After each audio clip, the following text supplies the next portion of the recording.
Feeling myself today. I got complimented today on my locks. They're getting longer. It's been 3.5 years. So basically, yeah. Let's talk about Tyler Perry, shall we? I hope this thing is working. Actually, it would work if you turned it on.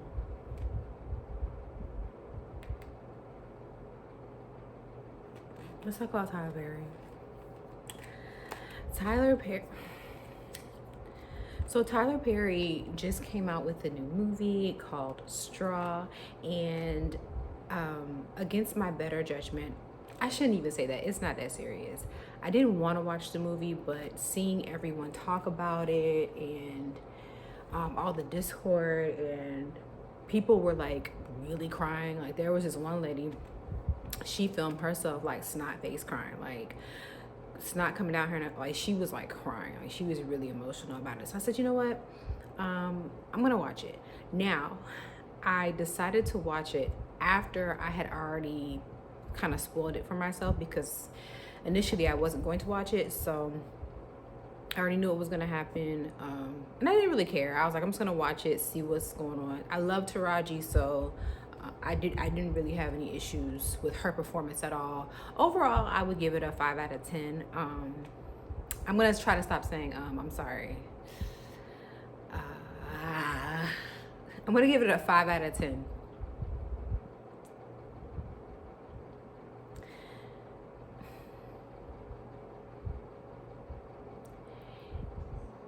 Within the first 30 minutes, I really struggled with pressing the back button and turning it off. I was anxious. I was just like, what's going on? What is this? It was a little triggering, only because, I don't have any kids. I don't have, I'm single. I don't have any kids.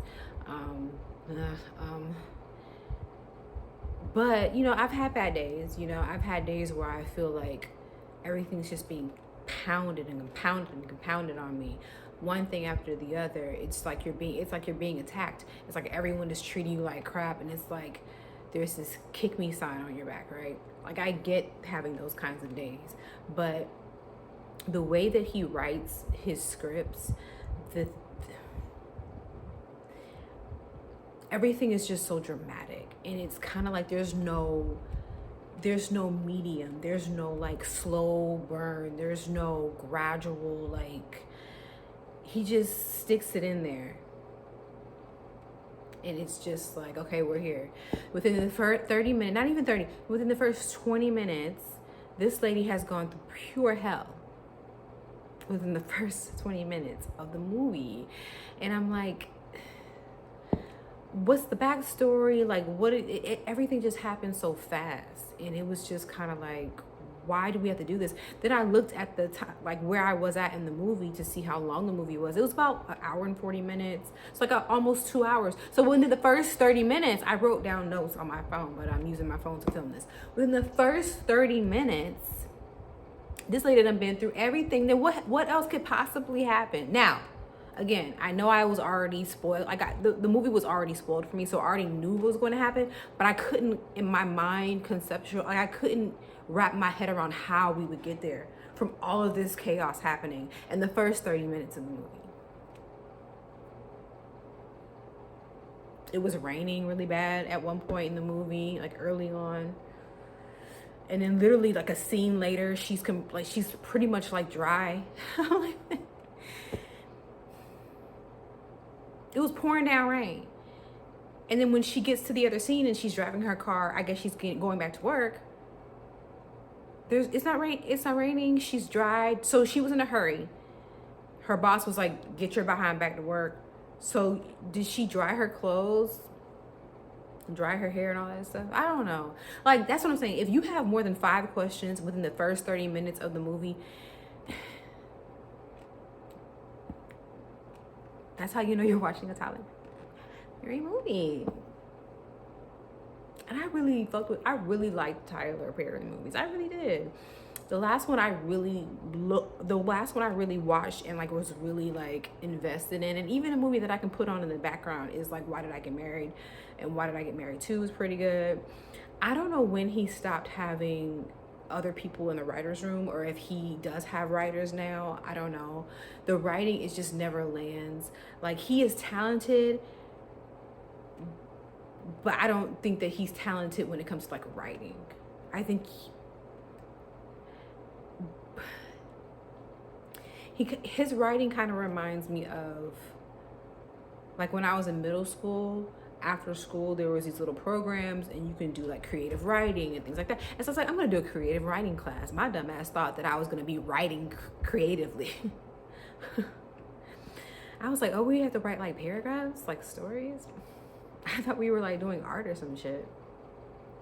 Anyway, his writing's kind of like that, like a 12-year-old that's in like a creative writing class, but it's a really good writer for a 12-year-old.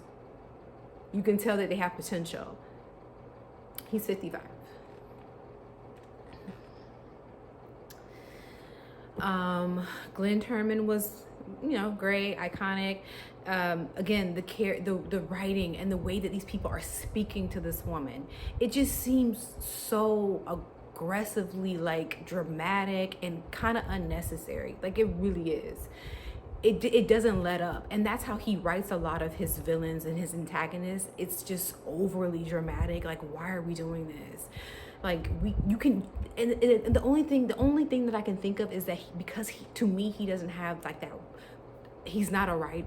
I don't really see him as a writer. The only thing I can think of is why he write that way is to maybe in his mind it makes it more interesting rather than just taking your time and just kind of like giving us backstories and leading up to like gradually like holding our hand and like taking us there.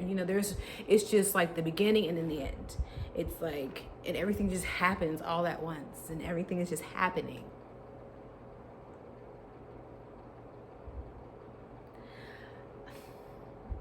I ate a gummy like 30 minutes ago. Everything's just happening, but it's like, what's happening?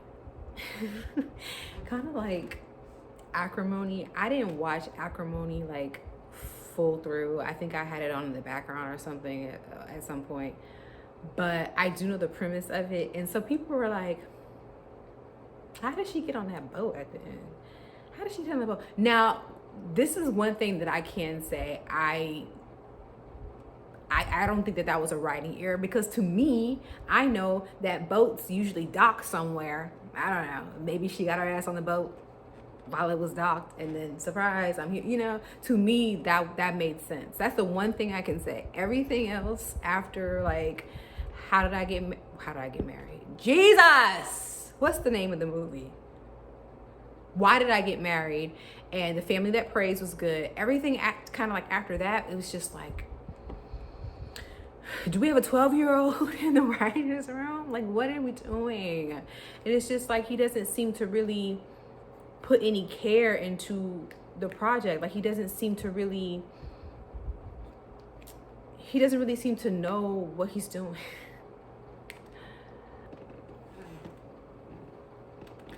Okay, I'm back.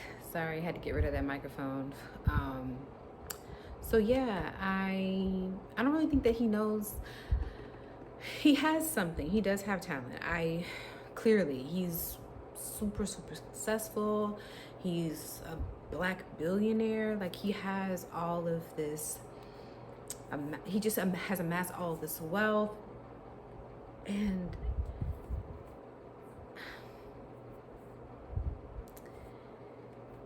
I don't know. I don't know what to make of it. I don't get it. I honestly don't. The ending was good. The ending was really good. I wasn't expecting it at all. It was good. But then when I saw the ending, I'm so sorry. When I saw the ending, I thought, okay, so is it possible that the people in the beginning of the movie, like her landlord, her boss, the cop, is it possible that they were really treating her that way, or was it a part of the condition that she had going on? Like, is that was it being received that way, or were people really, because it's just the anger, the angst, the just, these people are like really like overly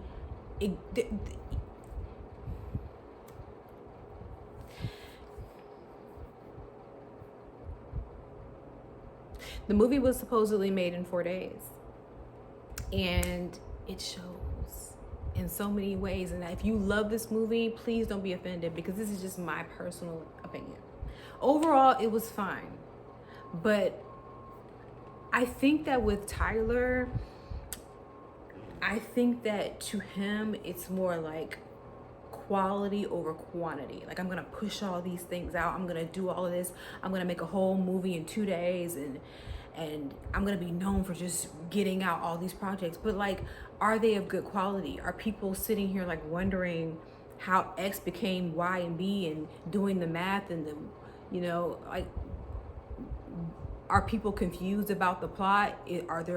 Does a plot look like Swiss cheese? I don't know. Like that, let's ask those questions. Apparently Taraji was on a break from I was about to say Migos. What? From filming Fight Night. From filming Fight Night. And so she filmed this movie in 4 days. And I love Taraji. I think that they've had like maybe like 20 movies together. I don't know. She's a great actress. I don't have anything to say about her performance. She did great. She was stellar. I just don't understand, like, if you're only taking 4 days to film a whole ass movie, you can't be really taking any time on the script.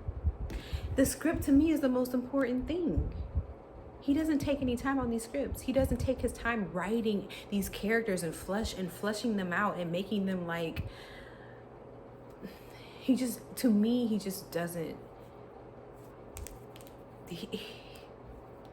And this is just my opinion. Again, if you love the movie, if you was that snot-nosed lady I was talking about earlier, I am sorry.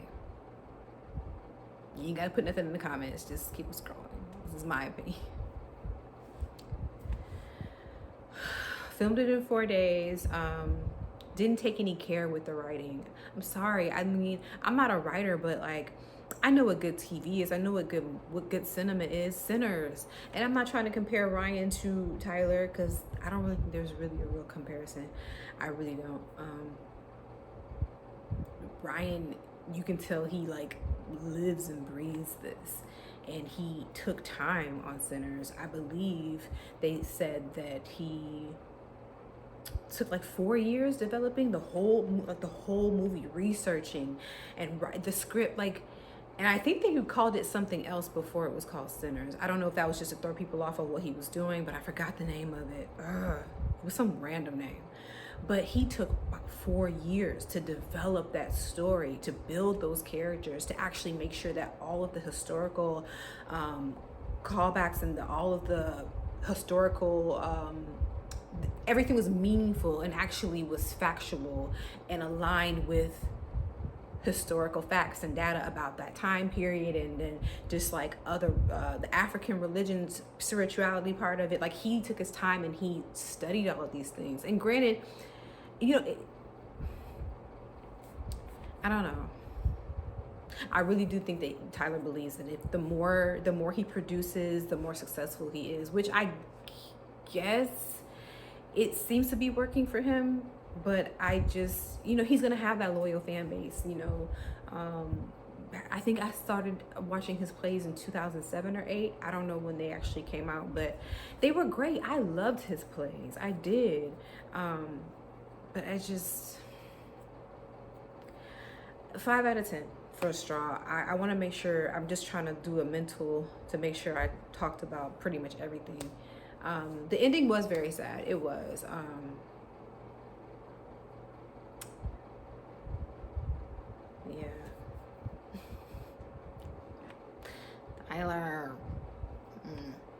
let's talk about the allegations. Tyler Perry, the very same, has some sexual harassment allegations from a former employee named Derek Dixon. He was on the Oval. I tried to watch the Oval a while back, and I think I got like maybe 10 minutes into the first episode of the first season, and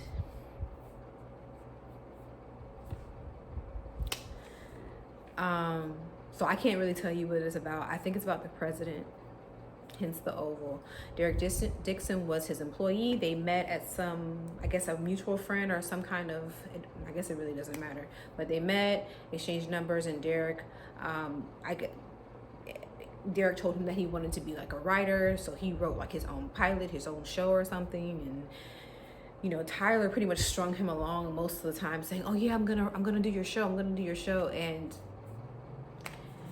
it appears he allegedly did these things. It appears that he allegedly, you know, sexually abused him, assaulted him, and he would send, to me, inappropriate text messages. A lot of people in the comments were saying, oh, these text messages are nothing. This just looks like two people, like two guys are friends or whatever. We already knew he was gay. And it's like, it's not just about that. Like, this man went from making, like, I don't know if he was making like minimum wage or whatever, to like making hundreds and thousands of dollars a year because he was working with Tyler Perry. But Tyler Perry was also allegedly grooming this dude to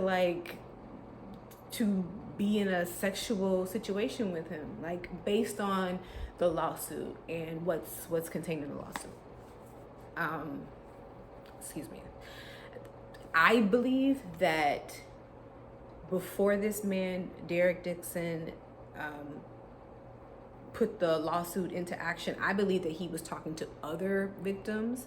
I know that Christian Keys alluded to being assaulted by Tyler Perry, even though he didn't say his name, but we all got the vibe.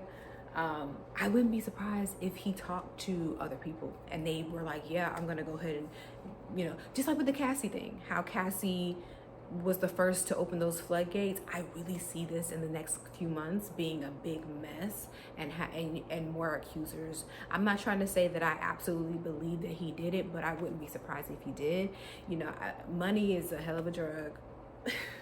Like, money gives you the most incomprehensible, like the audacity that money gives you. Like, you see, and then okay, you see what's going on with Diddy. You yourself, Tyler Perry, you see what's going on with Diddy right now. Are you so arrogant to believe that you can't? This nigga is not sitting here like screenshotting all of your messages, because even if they don't on the surface look inappropriate, at the end of the day, he was his employer, so that is actually sexual harassment. And everybody's in, well, no, you know, this is nothing. This is nothing to see. Okay, so take those text messages and then read the lawsuit. I didn't read the lawsuit. I listened to Demetria read it. But yeah, Demetria with Ratchet and Respectable. She read the whole thing. And it's damning. It is not good. That's all I'll say about that. The man wants $260 million. I believe they probably just set that bar like super high, knowing that it'll get haggled down. I wouldn't be surprised if Tyler decided to settle, but as of right now, they're just pretty much saying that it's a scam and he's just trying to get money and blah blah blah. So yeah, those are my thoughts. I'm sorry, I'm really trying to stop saying that. Those are my thoughts. If everything looks okay after I edit this, it might actually be posted. If I look completely unhinged, then yeah, it won't be posted, but we'll see. If you got all the way through, if you got to the very end of this video, thank you so much for watching, and please comment if you have something nice to share, or If you made it all the way to the end of this video, thank you so much for watching. Those were just my thoughts. I'm not trying to tussle with nobody, so keep it cute in the comments. Okay. Thank you again, and please like and subscribe and all of those things. Peace.